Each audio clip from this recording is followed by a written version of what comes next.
Haleluya, haleluya, shalom blessed people. Kiranya berkat dan damai sejahtera Allah di dalam Tuhan Yesus Kristus menjadi bagian kita sepanjang hari ini.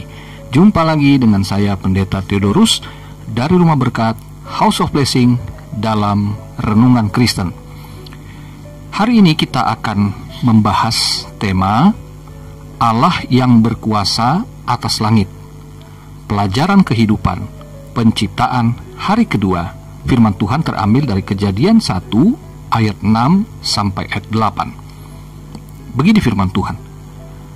Berfirmanlah Allah, jadilah cakrawala di tengah segala air untuk memisahkan air dari air.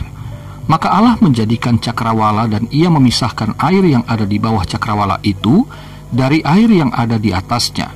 Dan jadilah demikian. Lalu Allah menamai cakrawala itu langit. Jadilah petang dan jadilah pagi, itulah hari kedua. Nah, blessed people, ini adalah seri saya setelah saya menyampaikan tema sebelumnya yang terambil dari Kejadian 1 ayat 1 sampai ayat 5. Nah, ini adalah bagian berikutnya. Blessed people, saudara yang terkasih dalam Tuhan, ayat 6 mengatakan bahwa Allah menciptakan cakrawala dengan firman-Nya. Dan ayat 8 menyatakan bahwa Allah menamai cakrawala itu langit. Kata cakrawala dari teks Ibrani rakia dari kata raka. Nah, saudaraku, cara paling tepat untuk menemukan arti kata rakia adalah dengan melihat konteks pemakaiannya di dalam Kejadian pasal 1. Nah, kata rakia adalah tempat Tuhan meletakkan benda-benda penerang. Itu dapat kita lihat di ayat 14 sampai 15, lalu kemudian ayat yang ke-17. Nah, ini sekaligus menjadi tempat burung-burung hidup di ayat 20. Dari penggunaan ini terlihat bahwa kata rakia dipahami oleh Musa sebagai penulis dan pembacanya itu secara fenomenologis. Artinya semua dilihat dari perspektif sehari-hari penulis, apa yang diamati dalam kehidupan praktis sehari-hari. Jadi nggak rumit-rumit ya, nggak seperti tentu sekarang ada ilmu pengetahuan, ada teleskopnya untuk mengamat-amati alam semesta. Ini sederhana sekali ya, karena ini orang-orang kuno begitu. Jadi saudaraku, fungsi dari kata rakia ini adalah untuk memisahkan air yang di atas dan air yang di bawah. Yang dimaksud dengan air yang di bawah adalah air yang nanti akan diatur lagi dan dikumpulkan menjadi satu tempat sehingga menjadi laut di ayat ke-9. Sedangkan air yang di atas kemungkinan besar merujuk pada titik-titik air di awan-awan. Nah, dalam konsep kosmologis Alkitab di sini kita dapat melihat bahwa awan itu dipahami sebagai penghasil hujan. Ya, ini dari kosmologis Alkitab ya. Sedangkan pemisahan air yang di atas dan air yang di bawah harus dipahami sebagai tindakan Allah yang berkuasa dan penuh kasih. Allah berkuasa karena keberadaan cakrawala membuktikan bahwa Dia telah menguasai kekacauan di ayat 2. Nah, itu ada penjelasan saya di vlog atau podcast sebelumnya ya. Dan Allah penuh kasih karena tindakannya ini yang nanti diikuti ya oleh penataan laut di ayat 9 dan 10 itu memungkinkan manusia untuk hidup di darat dan tanah pun bisa menghasilkan makanan bagi manusia. Ayat 11 dan ayat 12. Saudaraku yang terkasih, untuk memahami lebih dalam lagi, kita akan melihat gagasan mengenai langit ini. Ya, cakrawala dinamakan langit. Bahwa ternyata ada 3 langit loh kalau kita selidiki ya di dalam penciptaan di hari kedua ini, dan juga didukung oleh ayat-ayat dari penulis-penulis Alkitab yang lainnya. Ya, saya ambil beberapa saja. Nah, saudaraku perhatikan. Langit pertama adalah tempat burung-burung berterbangan.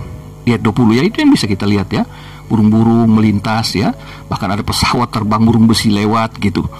Itu awan-awan juga masih termasuk di langit yang pertama, yang sangat dekat dengan mata jasmani kita. Nah, langit yang kedua adalah tempat benda-benda penerang di ayat yang ke-14. Nah, kemudian kita dapat melihat itu yang dimaksudkan adalah matahari, bulan, dan bintang-bintang. Kalau kita melihat lagi secara ilmu pengetahuan bahwa alam semesta yang dimaksudkan cakrawala itu begitu luasnya. Ya, saya pernah menjelaskan itu di vlog saya sebelumnya, sudah beberapa bulan yang lalu, saudara. Ada miliaran galaksi. Jadi ada begitu banyak yang ada di alam semesta, di cakrawala itu, yang terlihat dengan mata jasmani maupun yang tidak dapat dilihat dengan teleskop yang tercanggih, tetapi kesimpulan para ilmuwan masih terlalu luas cakrawala ini. Ya. Nah, kemudian akhirnya kita dapat membaca atau melihat langit ketiga itu adalah tahta Allah. Ya. Itu dapat kita lihat misalkan di dalam Yehezkiel pasal 1, ya. Mari kita simak. Yehezkiel 1, ya. Yehezkiel 1 ayat 22, ayat 23, ayat 25 dan ayat 26. Di atas kepala makhluk-makhluk hidup itu ada yang menyerupai cakrawala yang kelihatan seperti hablur es yang mendahsyatkan terbentang di atas kepala mereka. Dan di bawah cakrawala itu sayap mereka dikembangkan lurus, yang satu menyinggung yang lain, dan masing-masing mempunyai sepasang sayap yang menutupi badan mereka. Ayat 25. Maka kedengaranlah suara dari atas cakrawala yang ada di atas kepala mereka. Kalau mereka berhenti, sayapnya dibiarkan terkulai. Ayat 26, di atas cakrawala yang ada di atas kepala mereka ada menyerupai tahta yang kelihatannya seperti permata lazurit, dan di atas yang menyerupai tahta itu ada yang kelihatan seperti rupa manusia. Lalu kemudian di Perjanjian Baru, Rasul Paulus menceritakan tentang penglihatan yang dia alami dalam 2 Korintus pasal 12 ayat 1 dan 2. Aku harus bermegah sekalipun memang hal itu tidak ada faedahnya. Namun demikian, aku hendak memberitakan penglihatan-penglihatan dan penyataan-penyataan yang kuterima dari Tuhan. Aku tahu tentang seorang Kristen 14 tahun yang lampau, entah di dalam tubuh, aku tidak tahu, entah di luar tubuh, aku tidak tahu. Allah yang mengetahuinya. Orang itu tiba-tiba diangkat ke tingkat yang ketiga dari sorga. Ya, kata sorga di situ menunjuk langit, tapi sesungguhnya menunjuk kepada langit yang ketiga adalah sorga, tempat di mana Allah bertahta. Jadi, saudaraku, langit pertama dan langit kedua masih dapat dilihat dengan mata jasmani, tetapi langit yang ketiga tidak dapat dilihat dengan mata jasmani. Jadi, langit yang tak terlihat itulah sorga, tempat Allah bertahta, saudara. Dari langit ketiga itulah Tuhan Allah memerintah, mengatur, dan memelihara alam semesta. Saudara, Allah yang bertahta di sorga memang tidak dapat dilihat oleh mata jasmani, dan terlalu besar misteri Allah itu. Ya, kalau kita membaca Ulangan 29 ayat 29 memang dikatakan demikian. Ya, Allah membatasi pengetahuan manusia tentang Dia. Ya, terlalu besar, terlalu ajaib. Paulus juga mengakui demikian. Namun demikian, saudaraku, Allah dengan kasih-Nya, begitu baiknya, Ia tetap dapat dikenali. Melalui apa? Di Ulangan 29 ayat 29 itu dikatakan melalui hukum Taurat. Ya, itu di Perjanjian Lama. Sedangkan dalam Perjanjian Baru, Allah itu dapat dikenali di dalam Tuhan kita Yesus Kristus, saudaraku. Amin. Nah, Yesus Kristus, Sang Firman Allah, yang adalah Allah sendiri, Dia menjadi manusia. Yohanes 1 ayat 1, ayat 14, Yohanes 14 ayat 7 dan ayat 9, lalu Kolose pasal 2 ayat 2 dan ayat 3. Jadi saudara, Allah Sang Pencipta yang Maha Kuasa tidak bisa dilihat dengan mata jasmani, tetapi dapat dipercaya keberadaan dan kekuasaannya dengan iman. Ibrani 11 ayat 3 mengatakan, karena iman kita mengerti bahwa alam semesta diciptakan oleh firman Allah. Jadi iman duluan barulah kita akan mengerti. Memang kita saat ini tidak dapat melihat Allah, nggak ngerti Allah seperti apa, sorga juga seperti apa. Tetapi Tuhan telah menyatakan melalui firman Allah yang menjadi manusia, yaitu Tuhan Yesus Kristus. Lalu dia menyatakan juga firman-Nya yang kita kenal sekarang dengan Alkitab. Jadi saudara, dengan kita membaca firman Tuhan atau Alkitab, kita dapat mengenali Allah, kasih, kuasa, serta pemeliharaan yang ajaib bagi kita semua. Haleluya. Nah saudara yang terkasih dalam Tuhan, pada akhirnya semua umat Tuhan Yesus Kristus akan pergi ke sorga, langit yang ketiga itu, untuk bertemu Allah muka dengan muka. Wahyu pasal 22 ayat yang ketiga sampai ayat yang kelima.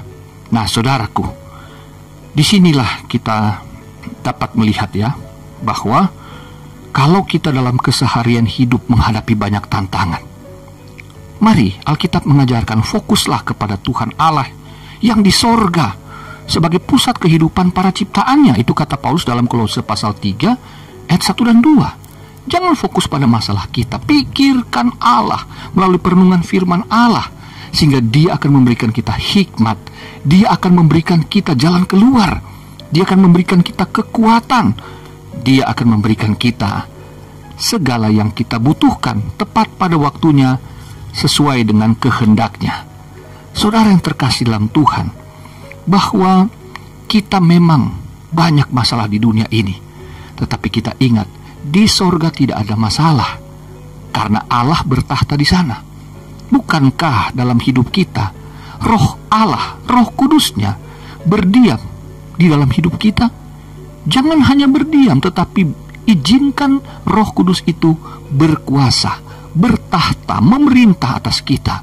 Dia yang memelihara kita dengan damai, sejahtera, sukacitanya, sehingga kita akan melihat kehidupan kita di dunia ini sesungguhnya tidak luput dari kasih dan pemeliharaan Tuhan Allah itu. Dia yang di sorga tidak berdiam diri melihat kesusahan anak-anaknya. Karena saya sebagai bapak pun tidak pernah tega membiarkan anak-anak saya menderita kekurangan. Saya akan berusaha mengupayakan apa yang menjadi kebutuhan mereka. Apalagi Bapa kita yang di sorga, Dia tidak perlu berusaha keras, karena cukup dengan berfirman, maka jadilah demikian, kata Alkitab. Apa yang Dia katakan pasti jadi. Amin saudara. Selamat beraktivitas. Tuhan Yesus mengasihimu. Tuhan Yesus memberkatimu. Haleluya, blessed people.